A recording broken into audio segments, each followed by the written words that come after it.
You are very inappropriate. I like being inappropriate. Broadscast is entertaining. Come on, if I can't mess with you, this is not going to be fun. Broadscast is thought-provoking. That is a riveting revelation, Ms. Goldman. Broadscast is unexpected. Who do you like better, the person that people think you are or the actual you? Oh, God. Good morning. They're nothing alike. Good morning. Broad You know, topics, for some broad reason, I minds, can't hear our broad hosts, intro, but and it not makes just things for really, broads. really We are man-friendly. weird. I hope to be. I am man-friendly. I can't say the same about know. Kim. Wait, that sounded bad. Is this thing on? Is this thing on? Good morning, Kim This is is Hi. Broadscast How are you? with Kim Goldman doing and Jackie dandy. McDougall. So, before we get started, there's some housekeeping. Don't you love when people say that? I always feel like they're going to come clean my room and leave a mint. But there's some housekeeping. So, if you're on one of the 8 radio stations around the country, welcome, new listeners, welcome. Hi. Give us a shout, through social media, so we know you're there. And that I have it's my working. headphones, Yeah. my headphones on around my neck, and I'm choking. On Twitter at Broadscast Show, on Facebook Broadscast, Instagram. We are all we over the have to get place. over on that Snapchat. Oh, the Snapchat. I signed up months ago, but I'm not really sure. But anyway, but you can also find us on Spreaker, on iTunes, and also sign up for our weekly newsletter. You can go to broadscast.com to do that, or on Facebook. If you look on our page, it says get weekly updates. And speaking of our page, broadscast.com, thank you, Stark Social Media, for your amazing website creation and assistance with us on a weekly basis. And Yeah. constant hand holding, and they feed and burp us as Yeah. well. Thank you. Yes. So we are coming live to you today from our new studio. That Jared Hill, our not only is he an amazing designer, but he's been on our show as a correspondent a few times. I love that we have correspondence. I know, right? If you want to be a correspondent, let us know. Hit us up. Social media or broadscast.com. Let us know. I want to be a correspondent.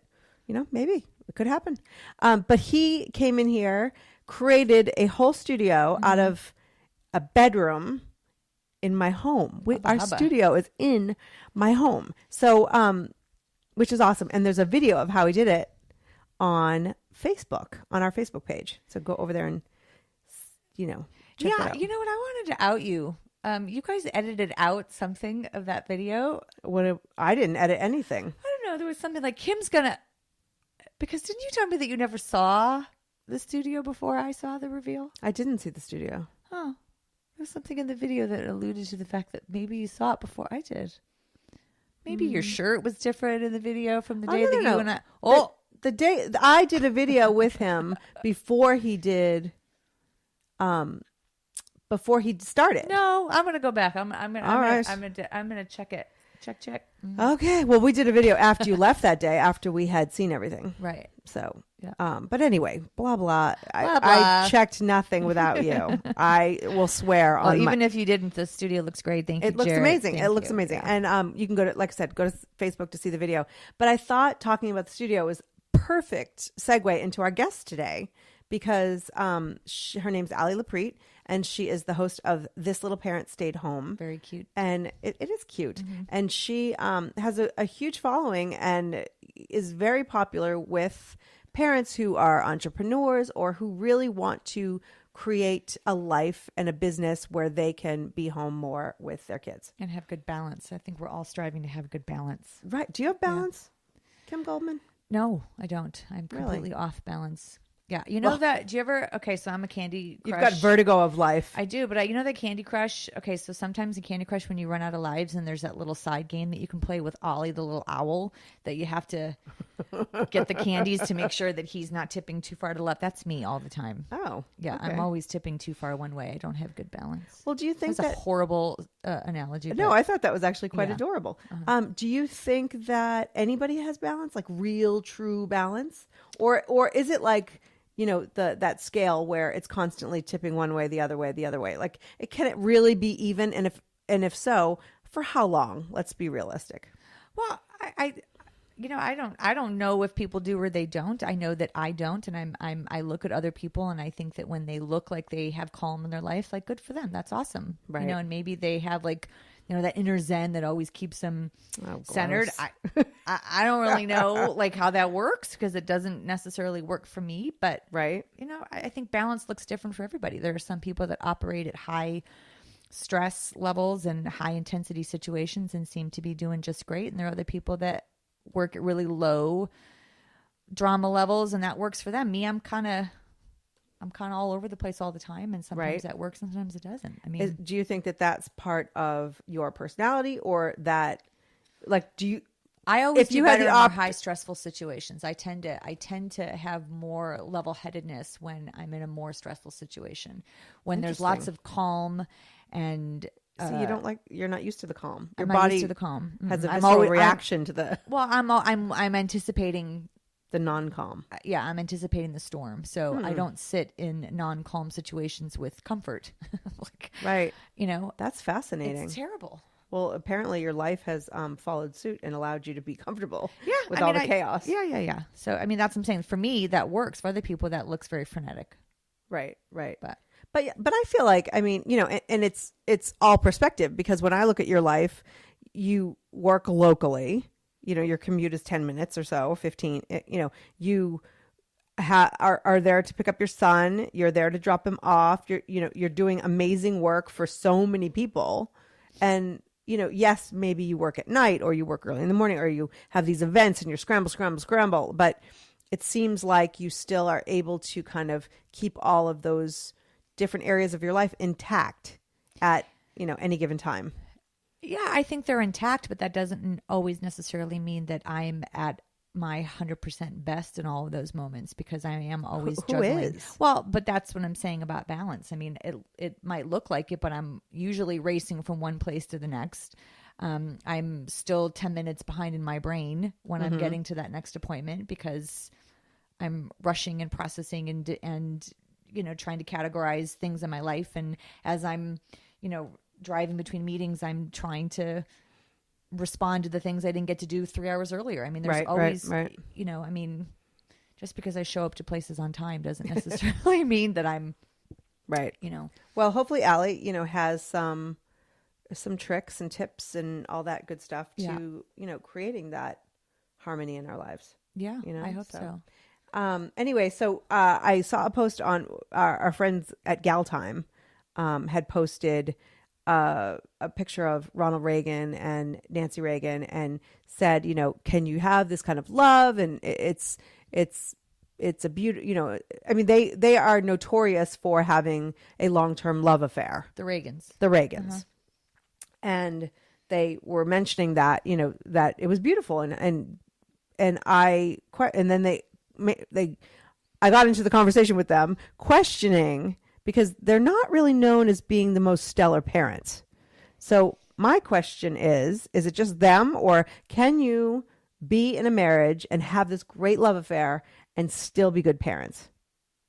What do you think, Kim? And if you guys have opinions, please, I'm pulling up Twitter, tweet us, Facebook us, all that good stuff.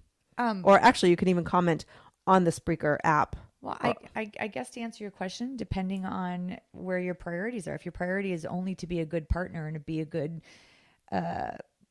lover to your spouse at the expense of your children, then obviously those things don't work. But I would also tend to think that usually if you're committed to your partner and you're committed to whatever vows you created between the two of you in terms of what a good marriage looks like, those things tend to spill over to the offspring in your home or the people that you are surrounded with. I would like to think that, but there are lots of people that just because they're good people, it doesn't make them good partners and doesn't make them good parents. Right. There are lots of people that are horrible spouses, but are great parents, to their kids. So I don't know that it always has to go hand in hand. You would like to think so, but right. I mean, I don't know too much about the Reagans and the relationship with their kids. I mean, I know little things here and there, but right.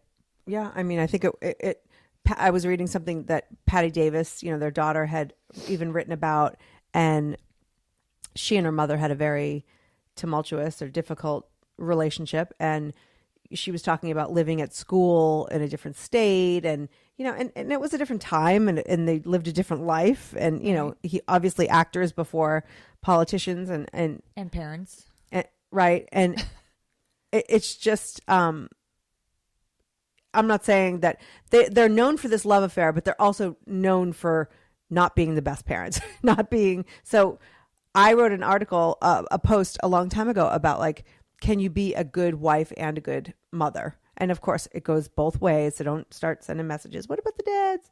But, you know, it was specifically, I had interviewed this one mom who was the one who was making like the little heart candy baskets for Valentine's Day. Right. And, you know, she was just like that. Wow. I don't even know how to be a fraction of her.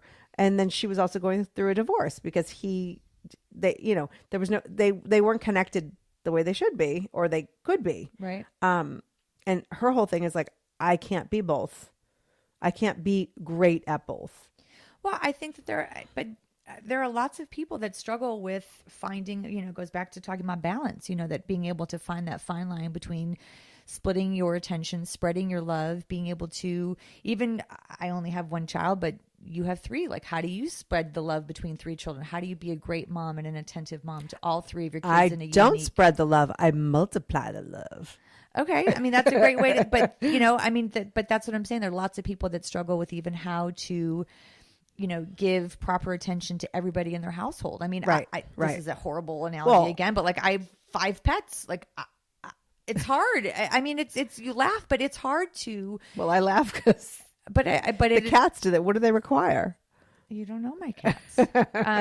I think in general, people someone's going to tweet that. Oh, Kim, at Kim E. Goldman. You don't know my cats. I think that at times we all can struggle with how to adequately spread the love and make everybody feel important and a priority. And at different times, who needs to get more than the next? You know, again, I don't really know how the Reagans fit in. I mean, for some people, sending your kids off to a school in another state to get a better education was the best parenting choice. Right. There are lots of people that think that's great parenting. There's lots of kids that require that. I don't really know how Patty Davis was as a child. Maybe she was like a little terror, you know, I mean, and she needed more discipline. I mean, I don't know. I don't know their story either. I just think it's an interesting conversation. And, you know, on the flip side, I was reading this morning that Shirley MacLaine was, you know, she was married for like 28 years, and she was asked what the key is, or she told, I don't think Shirley MacLaine has to be asked anything. She just comes out with it. But she said that having an open relationship, like, is probably a good idea for people. Well, or for her anyway. I wish that because I checked that out. I wish that the person that was interviewing would have went back to it, because she went on some long diatribe about her dogs and bacon, and I don't even know what happened. It always comes back to bacon. And I wish that she would have, you know, continued with her conversation about it, because she talked a lot about how marriages should be based in friendship, and that they were friends. And she didn't talk about the sexuality of it, because I think that's a whole other topic. And I feel like we've had Stacey Kaiser on before to talk about how that works for some, or maybe it was Wendy Miller from Playboy TV, I forget, that talked about how open marriages, you know, how they work and how they don't work. And I think you have to be really, really secure in your relationship. Right. And maybe, you know, it doesn't sound like there was a lot of intimacy from a physical standpoint based on what she said, but maybe there was intimacy between their friendship.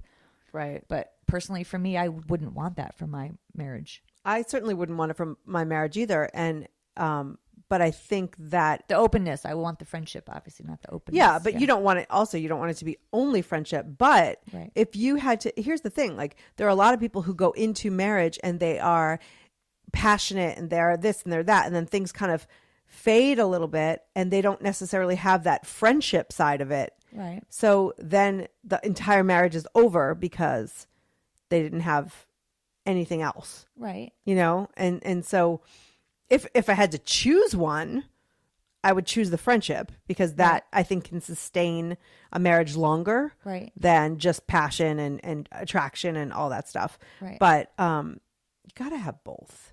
You know, you gotta have both. Well, but I think that as you get older, it also it changes its priority, I would imagine, in terms of, you know, like you said, what you would choose friendship over the other stuff if you had to make a choice, but you want them to go hand in hand. But sometimes I think in relationships, the sexuality and the intimacy, those things kind of evolve into different areas of your relationship.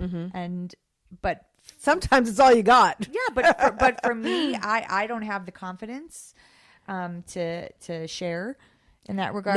No. We're going back to the open thing. Yeah, but I think that if you are connected to your spouse and your partner, and you trust each other, and there's exploration and those kinds of things, that maybe that's a healthy part of the relationship that maybe she's talking about. But she also, said very frankly that her husband at the time was in Japan and she was in America. So Right. I don't really know what the basis of their marriage was to begin with. So maybe, for all we know, could have been on paper. It could have just been a companion. Well, yeah. I mean, who knows? It's tough to sustain when you're away from each other like that. Yeah, but I think that that's the beauty of, hopefully what our country is supposed to be, that you can create kind of what works for you. And if it works for you, then knock yourself out. Right. But yeah, I as far as the open marriage thing, I think my concern is less about like the sexual side of it and more about the connection that can happen when you have the sexual side of it. Right. So things can start where it's like, hey, I have a need or whatever, but it doesn't always stay that way. Clearly, I mean, people have affairs. Some people go out to have affairs because they need some sort of physical connection or release, but then it turns into something else. Yeah, but at least I would rather have in a relationship where there's an open marriage, you're having conversations about what you need as a couple and what you desire mutually as a couple, which I think is incredible. And if the choice is that you end up being in a situation where you both are seeking out other relationships because it completes you as a couple, then that's great. The secrecy and the deceitfulness that encompasses relationships that have affairs, that's a whole other. There's nothing to begin with in that relationship if one of the spouses is out having a secret affair. So I think that I don't know that you can put them in the same category to have. I mean, they even alluded to that in the article with her, that she was having affairs. It's not an affair if you're agreeing. Right. Well, she says it was open. We don't know what his story is. Right. That's true. So, but so today you and I will not be out having affairs or open relationships. That's the long and short of it. No, that is true. So what else is going on? Tell me what you found on the World Wide Web. Well, if you are a lucky resident of Chicago, you as a woman will soon not have to pay city tax on your sanitary products. Did you know this? Really? Yeah. So in Chicago, the city council voted to eliminate the city tax, which is just a little over 1% on sanitary products. But I did not realize that this is like a growing trend across our country, that there are 5 other states, your home state of Massachusetts, in fact, there are no taxes on sanitary products because the state governments feel that it is a necessity for women. And so they've removed the tax. And there's 7 other states across the country that are filing or looking into legislation to remove that tax. You're talking about state tax and so the city first tax thing was and city. states. Okay. Yeah, in Chicago, in Illinois, it's a city tax, but Illinois legislators are lobbying to remove the state tax. Okay. And so I was digging a little bit, and I did not realize that, like, in other countries, in Hungary, for example, it's a 27% tax on sanitary products. Wow. Yeah. In Germany, they have a 7% tax on caviar, but a 19% tax on sanitary products. You can actually change. I mean, I'm not in the know here, so maybe some of our listeners are the same, but you can actually have a different tax amount on different. It's a consumption tax. And so the government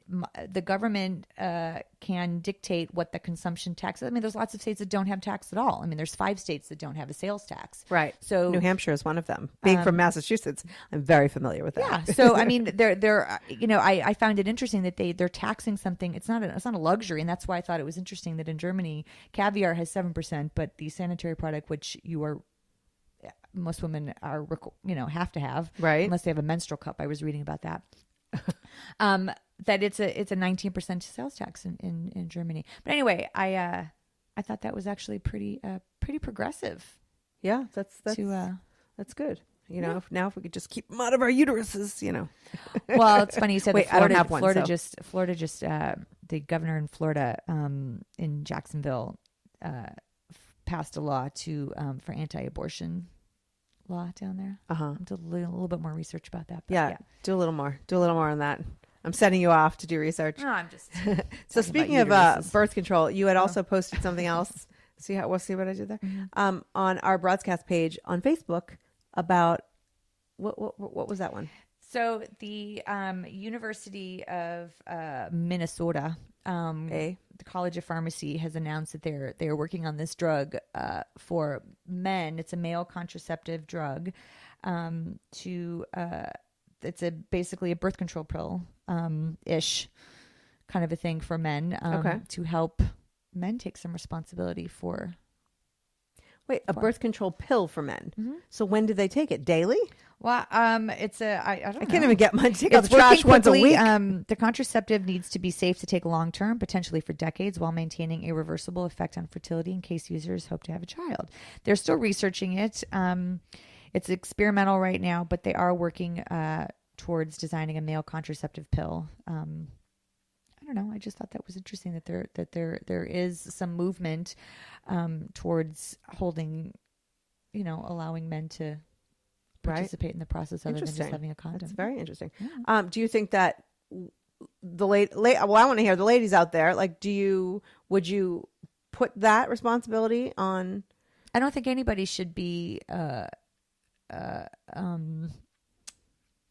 pass the buck, so to speak, in terms of responsibility for birth control. I think both partners should take responsibility. So you think both people would take the pill? Well, I don't know how it works yet. I mean, they're still in the early stages of it, but it's just coming closer. Oh, that's funny. I don't know. I don't know that I would listen. There are lots of men that think that women, are out to hook the men and to trap men in terms of pregnancy. So who knows if there are men out there that are doing the same thing? I would absolutely think there are plenty. I don't know. I don't think that. I think that we don't often have conversations, open conversations about birth control and the responsibility. I think it's always been perceived that a woman should be responsible for birth control, and I like that there's some equality there. But who knows? I don't know. I don't know that I would rely on that. No, I don't trust men that way.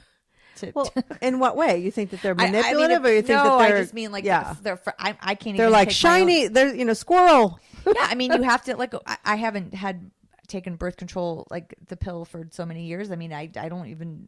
I remember having to take it every day. Like, that was exhausting. Oh yes, yes. And then you forget it. And then you try to double. Oh, just yeah. Yeah, so. I don't know. I don't know how it works. So, I mean, I love the conversation. I love that, again, there's progress. And it's a movement, I think, towards equality. I just don't know how legitimate it will be. Would you rely on it? No. Why not? Because it's hard to get my husband to commit to taking the trash out once a week. Right. You know what I mean? Right. And don't forget the boxes next to it that go in the recycling can. They're just little bits, little details. Yeah, I feel like that's extra pressure for the woman. Don't forget to take your pill. Yeah, it just, I don't want it to be another thing on my list to remind him. And you know what? I half kid, because some of that, he actually does take out the trash without my having to tell him. But there are other things, that I have to ask him to do, and probably vice versa. But I just don't want to put another thing that it's like, did you do this? Did you do this? I just think that's bad for a relationship. Right. And I don't know that, and he would probably agree with me. He's probably listening. Hi, baby. But he isn't, he's not the type A one. You know what I mean? So fortunately, we don't have to worry about it at all. Yeah. Since I've had surgeries and such, but I don't know that if this were something we were doing, that I would put it on him. Right. Yeah. I think that, somebody said, we talked about it a few weeks ago, someone, who was it that said, I'm going to stay in my lane. Right. And that, you should really, in my opinion, for a successful relationship, know your role. Know your role, but know your not necessarily your role, but your strengths. And I think I went into marriage thinking that we were supposed to have certain roles, and why didn't he have these roles, and why wasn't I good at the roles I thought I should be good at? But in actuality, I think that if you come together and you talk about your strengths and your weaknesses and your challenges and where you could use assistance and where you've got it, and then maybe create some roles based on those, I feel that that's the best way to have a successful relationship. Right. But do you think that asking a man to participate in this, for example, taking a birth control pill, is demasculating? Do you think it affects his role in the relationship? No, in a I think it negative way? depends on every individual couple, because I know people where the guy is like meticulous and type A and this and that and the other thing, and he's probably the better one to have that responsibility. And how is it any more emasculating than, putting on a condom? Right. It's like, as I talk out of the side of my mouth in case somebody has a kid, but it's although your kid shouldn't be listening to Broadscast, let's be honest. But I think it's no more than that. Right. Yeah, I don't know. I'm always open to the conversation. I don't know how legitimate it is. I don't know if it's going to be a pill or if it would be an injection. I don't have any idea, but I do love that there is a movement towards, not always holding the woman responsible for everything. Right. I agree with that. Yeah. Yeah. So anyway, speaking of women, you were, and I'm excited because we're ultimately going to do a whole show on this, but you were telling me about these, and you also posted about the habits of 7 female leaders, that how they spend their first hour at work. Yeah, and it was interesting. I posted the article on our Broadscast page, so you can read the whole thing for when I ruin it right now when I try to recover the information from my little brain. But they all talk about what they do in their first hour. It was like, for example, Jessica Alba from what's her company? The Honest Company. Right. They talk about what they do in the first hour. They don't immediately go on to email. They create priority lists, task lists, for what they want to accomplish that day. They connect with other coworkers. They do check-ins. They seek out other leaders in the company to get feedback, to get, inspiration for the day, that kind of thing. For one person, it was, she was really funny about it, that she has her snacks that she sets out for the day. Like, it was all about food and sustaining her energy level and making sure. Yeah. There were lots of people that one woman, she actually does go through her inbox the first thing in the day to clear that, so it's not building as the day progresses. But none of these people are getting the kids out the door, pouring a cup of coffee, and playing 2 dots on their phone for about 30 minutes, I am, right? I mean, because I don't know that that's a very effective practice that I have on occasion. I think that that there are people that will say that in the first few minutes of your day that you should just focus on you, do something that's calming for you, that's relaxing for you, whether it's 3 minutes of meditation or heavy breathing. That could work too. Right. I do try to do that too, but I call that going back to bed. Yeah. But if that's what works to create a space for you to wake up and face the day in a positive way, if it's 2 dots, if it's Candy Crush, if it's whatever it is, but we are all so very quick to just disengage with life and to engage with social media and those kinds of things that, I liked that all of these women were all about like creating task lists so that they could see the accomplishments throughout their day. I do like that. And it never occurred to me, I kind of have a running list, and it never occurred to me to create kind of a new list every morning. Yeah. And some of the things from the day before are going to end up back on that list again, but they're going to be in priority and put checkbox. And, there is something to be said for seeing little minor accomplishments that I don't think we ever really take too much credit for. And maybe it is just, passing a level of Candy Crush, and that's how you can start your day, that you finally, I'm stuck on a level. That's why I'm very clearly stuck on a level. But I think, I want to know what our listeners, what your habits are in the morning, and if you find them to be conducive to a successful day or kind of a hindrance, So you think, what do you do, Kim? What? I'm watching you balance this. I do nothing to get my day started. I sit there in the morning and I go, that's meditation. No, it's like a 10-second, like, all right, let's do this. I mean, that's actually how I start my day. The way you just said that is kind of in a very exhausted, stressed out way. Is that how you feel in the morning? Yeah, because I don't sleep very well, and so I don't feel like I get rested sleep. So, but I wake up and get myself out of bed, brush my teeth, and then go wake my kid up, and we have a beautiful little ritual in the morning, and then I start my day and make the lunch, feed the dogs, get the cats taken care of, my crazy cats, and then just get them to school and go to work. I mean, it's really. But you don't wake up like, I'm ready to take on this day. No. I feel like, but we already know how corny I am, but I feel like every day is like a brand new opportunity to be Well, of course it is, but And I then don't by lay 10, in my I'm bed and annoyed. be in like the Folgers commercials where I'm like, I sit up and I stretch my hands and The I'm like, best part of- ta-da! it's the best part of waking up. No, I don't. I maybe somewhere in the pit of my stomach. I mean, obviously, I get up and I start a new day, but I don't like, roll my eyes and like look outside and like embrace the sun. Like You don't I hear don't the birds do any chirping of that. No, I don't do any of and that. all of that happening. No, but I will tell you that when I go to wake up my son, there is like a 30-second moment that I do take for myself to just, I love watching him sleep. I like putting my heart on his chest and feeling, because when I was pregnant with him and when he was a little baby, like I loved the heart to heart feeling, Right. the thumping. And so Yep. that's what we do in the morning. And I quietly wake him up, and I listen, Aw. open the windows in his room and let the birds. I mean, I do have that moment with him, but not on my own. Right. But So- that's a beautiful connection. Yeah. To start the day and to, and probably makes a huge difference in his life. Yeah, I mean, I who doesn't want to get woken up to a little love and I kindness? feel the same way. Like there's so much chaos that I try to always wake my kids up with like, Calmly. "Hey, time to get up. Good morning." Yeah, And then by the 5th time, I'm like, "Guys, get up." yeah. My friend And then Jana, it's get out of bed. my friend Jana in college. She used to wake me up. What the heck? I'm right as I'm saying, and I can't remember the song. She used to wake me up like with this. She'd sing loudly and like bang pots and pans, and she was so obnoxious when she'd wake me up, and it would wake me up in such a panic. But that was how she. That's how she did it. It was hilarious. But anyway, Right. So, moving on.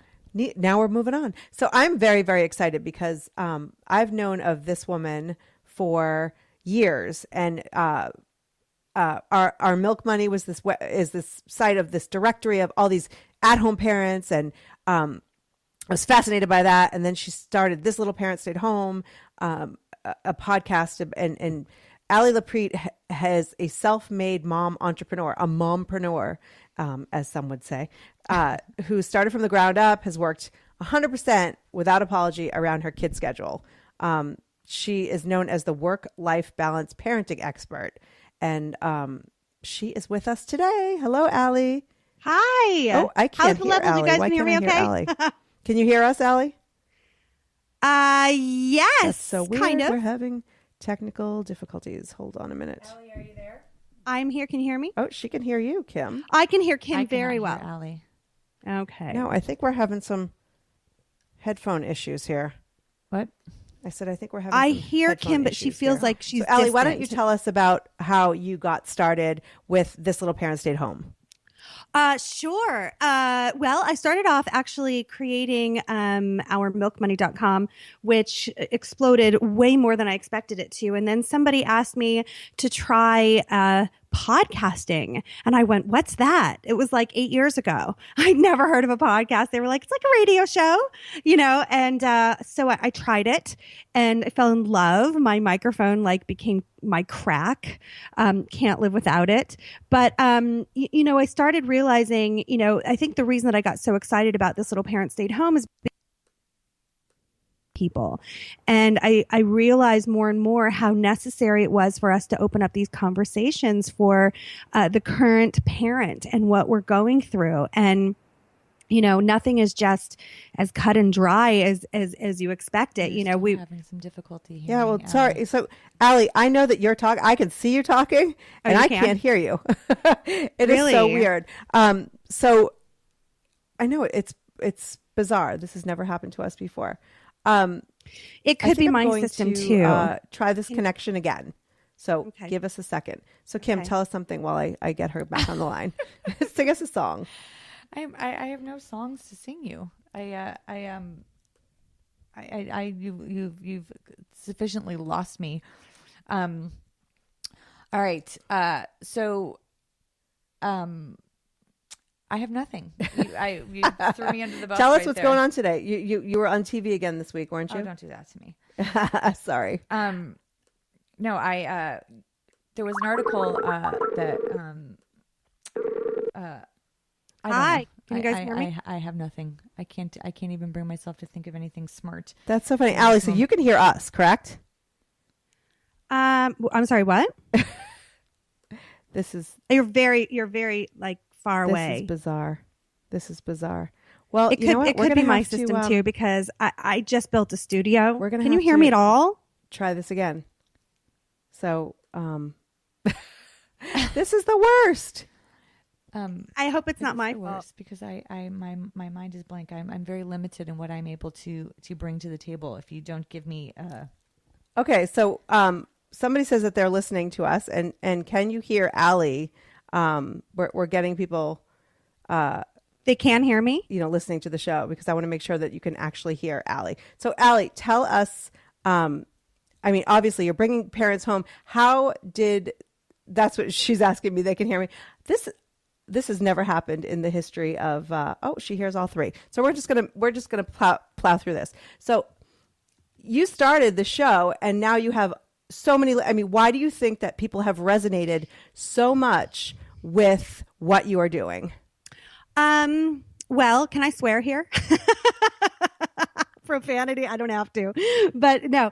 So, someone once said that I have a BS meter, that I'm a truth teller, and that I tell it like it is, and I don't, I don't sugarcoat things. That's not to say that I'm not incredibly positive and I have big visions for all of these amazing things that we can accomplish together. But I feel that the more truth that we expose and talk about how tough it is to be a parent, and hey, we got to put a roof over our kids' heads, and we have to put food on the table, and that's really not as easy as our parents told us it was going to be in this day and age. I think that it's important that when we start to reveal our own truth, then we can start to make progress. And I think that that's probably why I have, the 6 million listeners that I do, is so that we can come together with a real honest portrayal of what we're up against in today's society and what we can do to make progress. Do you think we can actually hear you now, which is great? Oh, good. Yay. So Progress. Imagine that. Our tech guy is out today, and this is what happens when I'm in charge. So, but do you think that, things have changed? I mean, we're told that, especially women, let's talk about the broads for a minute. We're told that we can have it all, and we could do it all. And, this whole movement of creating balance, like I think it went from, back in the 70s and the overboard. 80s. Yeah, it was exactly, we went overboard, and now people are trying to hold on. I know I can do it all, but I don't want to. So I think they some of them want to come home. They want to start their own businesses so that it can actually balance with their families. I mean, that movement, do you think it's here to stay? Well, okay, so let's talk about what that movement really should be, because I do kind of agree with it. I am one of those women that's like, I'm going to do it all. I'm total, but but I'm also just like all the other women that I'm like, I took on way too much. What in God's name made me think I could do all of this? And so I think that what we're struggling with as women is knowing where our limits are, where our limitations are, and really also knowing why we're trying to do so much. Who are we trying to appease here? Are we trying to appease our family or our parents or our ancestors or other women? Who are we trying to impress? And so I think that that's a more appropriate question to ask, so that we can say, I love being a mom, but and I'm personally fulfilled by it, but I'm not 100% fulfilled. So what else do I need to do in order to fulfill myself? And what we've discovered, especially on this Little Parent Stayed Home, and in a lot of the work that I've been doing with so many women across the country, is we're learning to put ourselves first, which feels like really like, what? We can't put ourselves first. We have a family to think about. We've got a business to think about. We've got a roof to put over our kids' heads. So we worry about those kinds of things. But what we have discovered is that if we put ourselves first, we put our own oxygen mask on first, and we build businesses because it fulfills us, because it really helps us in our creative desires to make contributions to society. When we do those things, we're actually being good parents, because now we're living by example, and we're showing our kids, we're becoming incredible role models. So we're actually, we're kind of killing two birds with one stone when we are serving our own personal desires. So in that way, we can start to do it all again. We can start to keep ourselves in check and say, I'm building a business because it serves me and it's fulfilling to me and I feel like I'm on purpose. But I'm also in check when it starts to overcome and it doesn't allow me to be a good parent, because then I start to feel bad about my parenting skills. So I think everything in balance and really sort of keeping yourself in alignment is so important. Well, You know? what would you say to somebody who's doing the commute, doing the rat race, living a crazy life, and they don't even know where to start to try to really change things? And check in with yourself. Check in with yourself. Are you happy? Do you hate it? Do you like this commute? Some people might love it. Some people might love their career outside of the home and be able to do it all.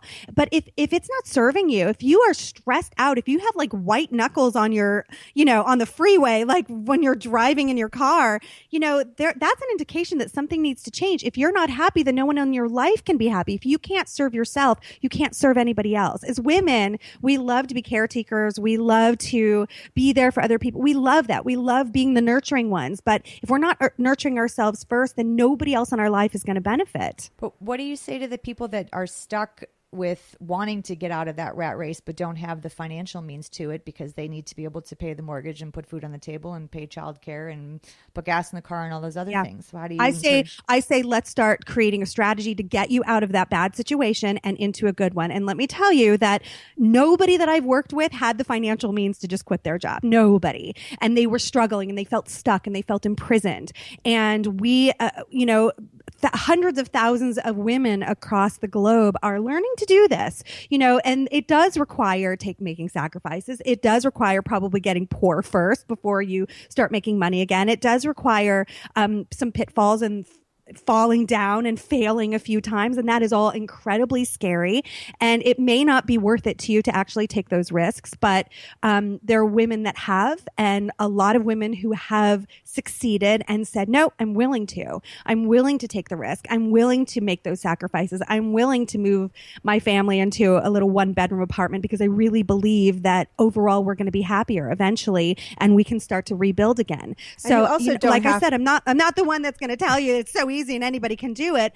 I think it really requires a certain kind of person who's willing to take those risks. But if you're miserable, you've got to change something. You do. You have to figure out a way to improve upon your lifestyle because no one is happy if mom's not happy. Right. But it also, I think a lot of people look at it kind of as an all or nothing. And even our radio show is an example of that. Kim does this incredible work at the Youth Project. I've been working in marketing, on TV shows for a million years. And we do things that we need to do in order to pay the bills. But I'll tell you right now, we built a studio. It is in my house. It is, we are moving forward with this. We have picked up radio station. It's, it's a slow train, but it's not like we've quit our jobs and tried to live off of, what comes in now. So I think that it's step by step. And I think it was Tony Robbins years ago who was like, if you want to do something and you work 9 to 5 and then you have to work 5 p.m. to 2 a.m. on what it is your dream is or what it is that you need to create this flexibility. Is that how it went for you? Well, I was an actor for years, and I think back to that as an example. Like we waited tables, we bartended, we cleaned toilets. Like we all did like these jobs that we hated. Why? Because it was funding our true desire to go get on the stage and perform. It was worth it for us. Like that's what I mean by making sacrifices. So if you're going this long commute and you're miserable in your day job and you have nothing else that it is supporting, there's no other desire that makes it all worth it, then you have to make it worth it somehow. So it's, I really spent like a few years actually, really asking the question in everything that I do I really want to do that? Well, then I'm not going to do it. And I know that that's really hard. It's like, well, I've got to fold laundry. I hate folding laundry, but how can I make folding laundry fun? Well, now I listen to motivational things and I look forward to it. I actually look forward to, folding laundry. I don't, I'm sorry, Allie. I got to call BS on that one. No, and I do it same with working out. I hate working out, but now I have found a way to enjoy it. But my point is that if you're not finding the joy in all of the things that you're doing in life, and you don't have any joy, then you're going to have a really difficult time being a good parent and being a good homemaker and doing all of those things that you feel are just, energy sucks. You've got to find a way to get yourself into a happy space and in alignment. That is the most important thing. And that's the most important thing that we talk about on my show all the time, that if you're not in that space, then nothing else is going to work for you. So what do we have to do to get you into that space? What do we want to have you write a book? Do we want to have you create a business? Do we want to have you make jewelry or get creative, or what's going to fulfill you? And then we work on creating a strategy to get you into that space. Everyone else is going to benefit as a result. So we talked a couple minutes before we brought you on about 7 successful women, that what they do to start their day. And, one of the things that kept coming up was the task list. I can't say that. Task list that they create for their day. Do you have little lists that you can encourage women who are maybe in this boat of like kind of teetering, that maybe this is something I want to do or I don't? Is there something that you can help them, give us a couple pointers as to how they know if they're ready to take the plunge, or any tips that you can offer? Okay, so are we talking about things that get you in a good space in the morning, or like what was the question? No, if people are on the verge of like leaving their job and starting this at home career, like what what we've been talking about, are there any tips that you can provide for women if they're kind of on the fence, know if it's the right time for them, if they're in the right place to do that, or is there? So it really depends on where you are in that space. So if you have an idea, if you have a great big idea for something that you really want to do, that you've been envisioning this, you sit at your desk job and you're daydreaming all the time of this other lifestyle that you feel is just so far away from you. The first thing that I would suggest is start to write out your ideas, start to create a game plan, start to envision what that looks like for you. And as far as like financially seems to be a really big challenge that comes up. Well, I'll never have the money. And people seem to think that they need to save like their entire paycheck. Like, I don't know, let's pick an average. Let's say somebody makes like 60 grand a year. Okay. I'm just throwing that out there. No judgments either way. But let's say you make like 60 grand a year. People think I have to save 60 grand in order to be able to afford to come home and work from home and build my business. And I need to do it for at least a year. Well, that's not really attainable. It's very hard to put 60 grand in the bank. But what you can do is really sit down with a budget and say, you know what? I can fire the gardener. I can do the gardening. I can get rid of the cleaning lady. I can do that. I can shop at, discount stores. And then you start to really look at your budget. And if you can get your budget down between, I would say like $200 and $500 in the negative every month, subtracting your paycheck, well, then that is much more attainable. So now try and save that. Try and save $200 a month. Okay. That's $1,200 a year.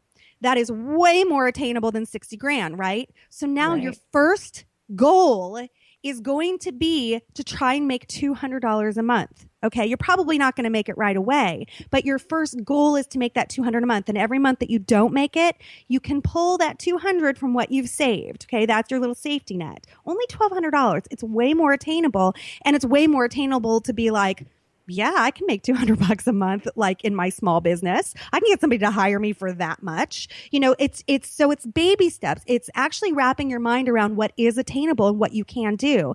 But it's also sort of getting yourself into the space of, I'm going to fail. Bring it. Bring it, universe. I'm ready to fail, and I'm ready to fail hard and fast. Because that is what's going to help me become a better business person and a better business leader. But something else that I really have to point out is that people seem to think that losing their day job, they think they're going to have all this freedom. And it's not that you have the ability to call the shots in your own life. You're your own boss, but you have a real other boss, and it's your kids. Right. Your kids are telling you what they want, what they need. You're driving all over the place. You don't have as much freedom as you thought you were going to. So it really requires having major leadership skills, not only in the, being able to run your life like a business, but being able to run yourself and your kids and your family. You really need to put on that leadership hat in so many areas of your life. And if that doesn't feel like something that you could ever really do, it may not be the right choice for you. Right. Then again, I never thought I could be a leader. I never thought I could be a business owner. I was told over and over and over again I would probably suck at it anytime I ever brought it up to friends and family. And it turns out I'm really good at it. I had no idea. And it took me years to figure out that I am pretty good at it. And all you people were wrong. But, Right. So right. I think that's why it's so important that we dig so far into our own cores and ask the same questions and kind of drown out the noise, drown out all the people that have had opinions about what we can and can't do, and really pay attention to what do I desire? What really floats my boat? What gets me pumped and excited? Right. And start to move into that direction. That's great. I want to talk a little bit about the term work from home. I mean, it sounds great, doesn't it? It's like, it sounds like you wake up and I don't know anymore. you have your coffee and you're in a white fluffy robe and this, the breeze is coming in through the window. But now let's just talk about the reality. Okay. Working from home can be, I like to, liken it to running a marathon in the ocean. It's That's because, a great analogy. the laundry is there and all of the I see the chores in front of me, and sometimes I notice that if I'm working from home, I not only expect the amount of work to be done that I would in the office, but also achieve 5 things in my personal life. And I just put a lot of pressure on myself. Mm-hmm. It's like, if I'm at work, I'm at work. I do not need to be doing the dishes or, taking the dogs for a walk. So tell, how did you find the balance, and what do you tell your let me listeners? tell you that I do have balance, yay me, but it took me years. It took me years to get it right. And I have to preface it by saying that I'm actually sitting in a space now where I'm grateful for all the struggles. I'm grateful for how hard it was, because every time that I was challenged, I went, okay, this isn't working. I've got to figure out something else.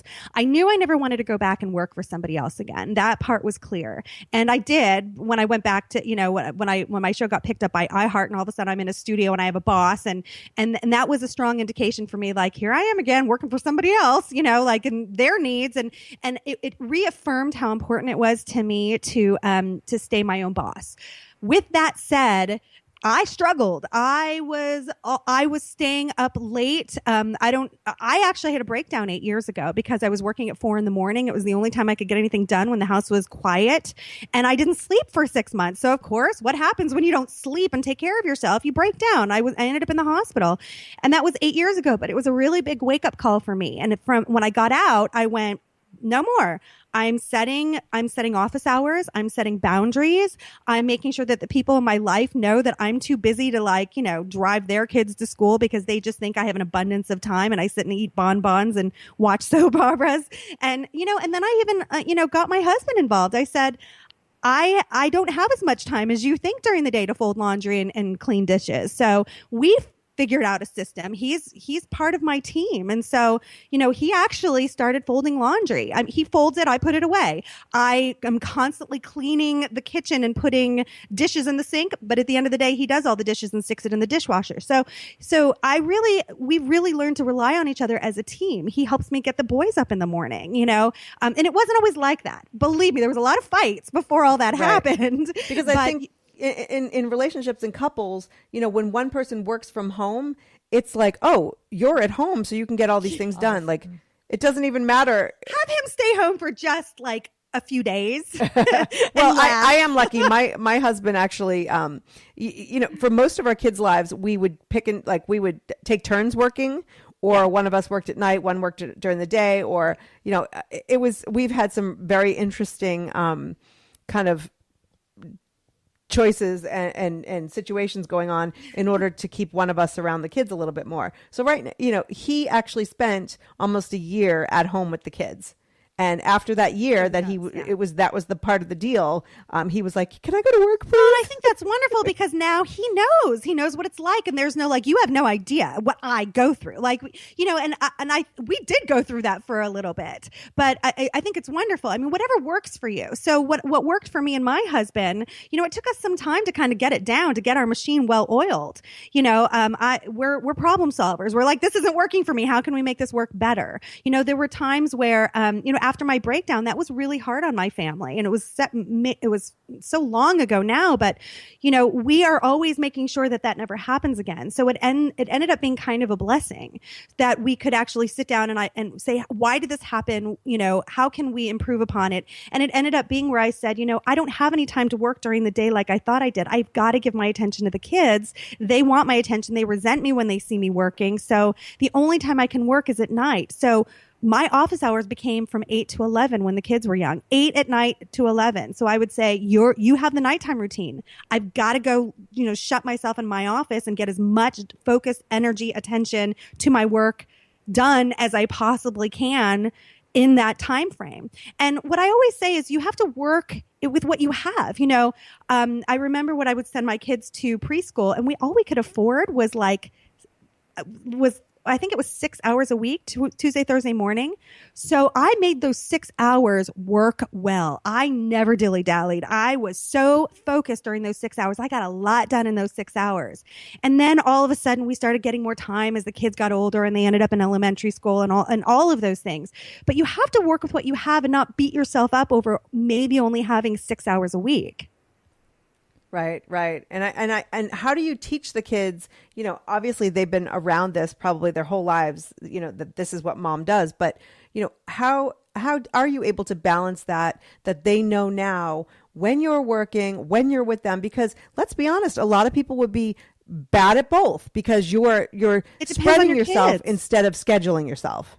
It depends on your kids, Braden, my kids. Yep. Braden would not hear of it. No, he would come over to my laptop and slam it shut. He did not like me working, period. It was very frustrating. But when he went to school and then Henry came along, Henry loved it. He would just bring his little coloring book and sit next to me. And I got more work done with Henry than I ever could have with Braden. They're two very different children. Henry just liked working next to me. Now that they're older, I really try to not work around them. And I know that it's like, how do you not work around them? I try not to. I try to compartmentalize work time, focus. I also try to, not be on my phone when I'm around them. Really hard. Believe me, I struggle with it too. I'm kind of guilty of working around them. But if I really sense that I'm being torn between something that's happening at work and them, and they both need my attention, I have to make a conscious choice, and I have to trust that I can handle it. I have to trust it, I have to be able to say, work, people, and whatever's happening here, you guys need to hold on because I'm a mom first, and I got to go tend to something. And then I give my full attention to my kids. And when I'm able to do that, if I can separate the two, not easy to do. It's a skill. I had to work at it. But once I got that down, work became a lot more. It became easier. It became more joyful. And being with my kids became easier and more joyful. So we only have a few minutes left, but how would you, do you think that your definition of success and what you thought when you started, what success looked like and now, has it changed at all? Or I thought I'd be totally more wealthy. I thought I'd be a millionaire by now. You and me, not just you and me, sister. Of course. It looks so...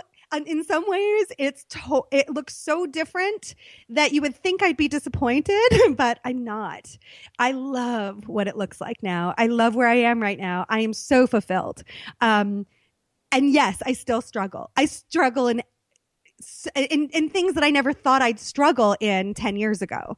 10 years ago, I thought everything would just be so, if you had told me that I had a radio show with 6 million listeners and a team of people and a staff that is paid, like if you told me that, I would think, I must be living large. Right. But with every level that you get to, there's more struggles. Right. The difference is that now I'm more confident in myself to take it on. Whatever I don't know, whatever is new to me, I feel very confident in myself that I will figure it out. And that's the thing that I didn't have 10 years ago. 10 years ago, I didn't have this confidence at all. And the confidence and the joy to just keep going is so imperative. And I think if I could go and talk to myself from 10 years ago, that's what I would tell myself, that you need to find the joy. You need to find the confidence in yourself to know that whatever challenges are there, you'll figure it out. Challenges are no big deal. Falling down and failing, that's no big deal. You just get back up and try again. But you could tell yourself that, but let's be honest, you have to experience life to really learn those lessons. But you have to be willing to experience life, I think. Because,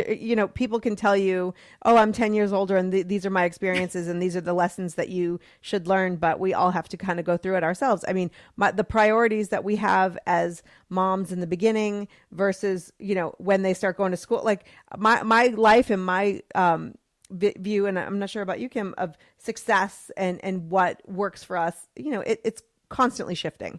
constantly. Well, I mean, look at us before we were parents. I don't even recognize that person. Yeah, she was I cute. thought when I had kids, they were going to fit into my lives like puppies. I didn't know that it was really. I mean, I changed as a person. I shifted into somebody I don't even recognize. Right. But, you know, somebody that you probably are more proud of than ever. So we really, really appreciate your time. And how do people find you? You know, the best possible place, the hub for everything is allyloprete.com. Perfect. That's Yeah. and the way it should be, Ally. There's our milk Centered. money. There's this little parent, but you can find it all on allyloprete.com. It's all just right there. That's perfect. Ally Loprete, thank you so much. We Thank enjoyed you, having Ally. you. Come back For again. you guys. Thank you, Okay. girls. Bye. So, I just that's one of the things that I'm really passionate about is finding that balance. I mean, we've talked about this like Yeah. ad nauseum, Yeah. on and offline. So, yeah, no, it's fantastic. She's got great ideas, and I think if people go visit her on allyloprete.com or on broadscast.com, you can find out. We'll get all follow up. We'll give all of her information on there. So, thank you so much for listening, and we you. will see you next week. You're listening to Broadscast with Kim Goldman and Jackie McDougall. They're huge in anywhere other than somewhere that you've been before.